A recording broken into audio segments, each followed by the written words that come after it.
Welcome to Sports Cards once again. In a recent video, we went into some detail about StarStock, one of the major online sports card marketplaces around. In this video, we'll be doing something somewhat similar, but this time focusing ourselves on Check Out My Cards, most often referred to as COMC.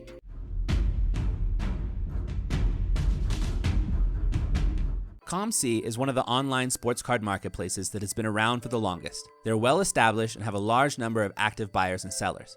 As such, it can be quite a vibrant marketplace. There are some things, however, that make me a bit less enthralled with it than I was when I first started getting into it, which I'll also share in this video. Let's look at COMC first from a buyer's perspective and then from a seller's perspective. As a buyer, COMC can be a really great place to find good deals on cards. There are so many sellers on the marketplace that there can be a lot of competition to sell cards. As such, it's not terribly infrequent to find really good deals on cards for a solid amount under eBay comps.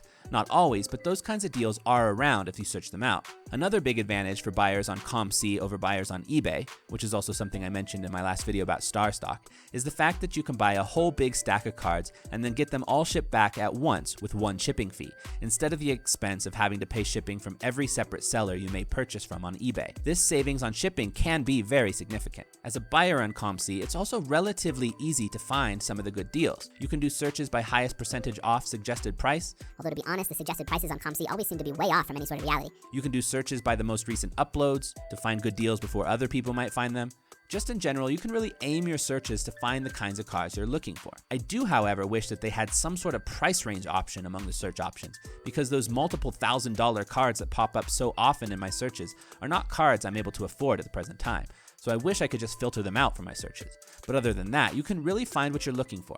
That being said, if what you're looking for is the super expensive, short printed color parallels numbered to 5 or something like that, COMC probably isn't your best bet.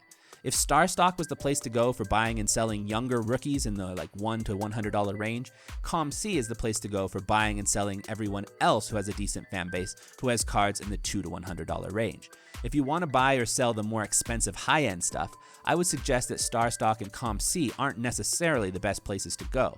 As such, that means that these two sites are really some of the best places to start your journey into the non-eBay online sports card marketplaces, but they aren't necessarily where you are as often likely to find yourself once you get deeper and deeper into the caverns of the sports card hobby. Now, as a seller, COMC has its pluses and its minuses.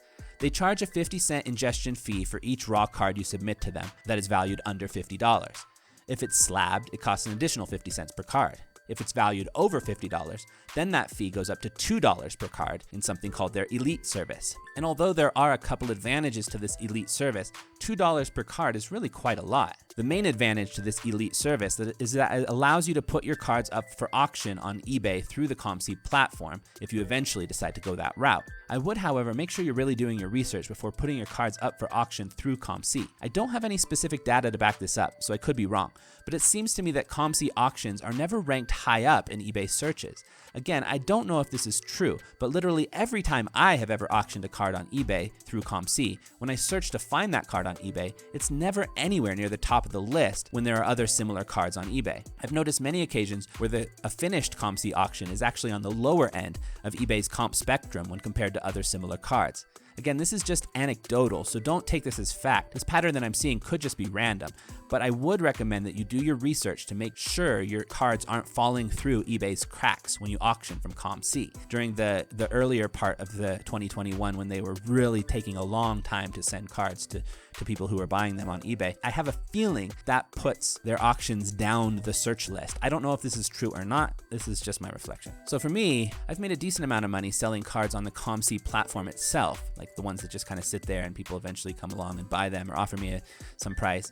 But I've actually come out in the red overall when just considering the cards that I've auctioned. So I'm not auctioning too much from them. I thought I was making some pretty decent decisions with most of them, but I still ended up getting into the red with several of them. So do your research well before using COMC for auctions. As a seller, there's also a couple of other things about COMC that also bother me. They charge 1 cent per month for any cards that you're selling on their platform that are going for more than 75 cents. Now I know 1 cent isn't much, but that means 100 cards is $1 a month, 1,000 cards is $10 a month, and so on and so forth. This actually makes me want to keep my overall stock of cards for sale on COMC very minimal, as I don't want an expensive fee to sneak up on me. In addition, there's another security fee you have to pay for cards worth over, I think, $50, which is in addition to the normal storage fee.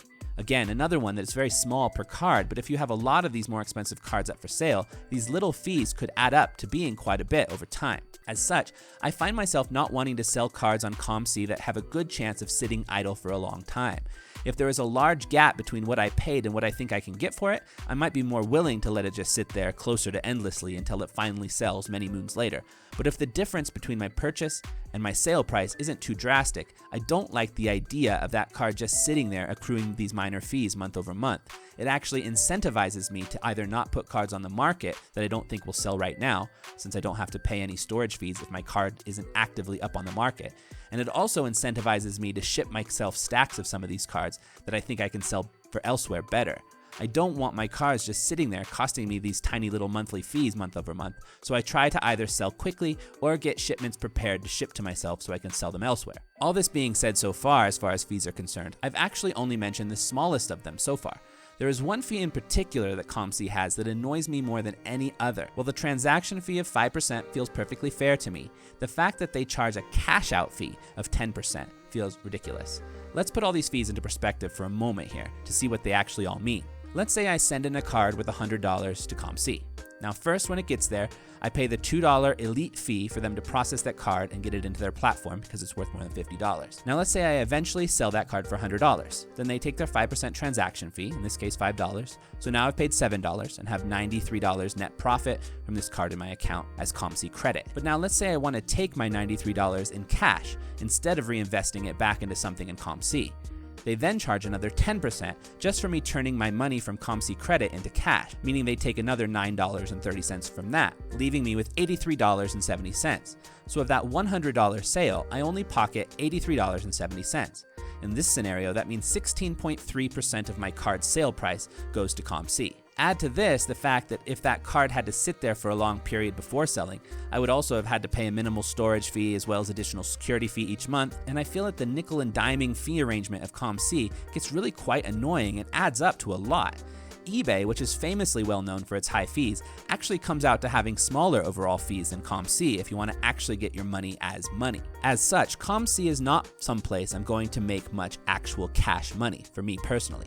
Instead, my plan with COMC as a buyer is 3 things specifically. 1, flipping lower value cards gradually up into higher value cards. 2, buying cards that I can sell elsewhere for higher profits. And 3, finding cards to keep for my own personal collection. For those 3 things specifically, I think COMC is great, but for just those 3 things. If it wasn't for that 10% cash out fee, I'd probably consider using them more prolifically in the future for cash profit making as well. But that cash out fee, plus the transaction fee and the submission fee all added together, makes it harder for me to meet the profit margins for me to send too many of my cards their way. That being said, I'm still sending some. Not a ton, but some. For me in my current situation, they still may be the best option for somewhat lower priced raw cards that aren't rookies. If they are rookies I want to sell, off they go to StarStock. If they are slabbed cards I want to sell, it'll likely be my slabs where I send them off to. Now I haven't done this yet, as slabbed cards are pretty rare on the market here in China where I live, so I really don't have enough to bother with an international shipment quite yet. But COMC is where I am getting a shipment ready right now of some of my raw non-rookie cards valued in the maybe $3 to $50 range or so. But I'll probably just be sending 50 to 75 cards, whereas I'll likely have sent upwards of 400 cards or so to StarStock over 2 or 3 shipments over a couple of months. With all that being said, that's all I have for you at the moment. Please do subscribe to this channel, like, comment, hit the notification icon, all that good stuff. Appreciate you. Peace.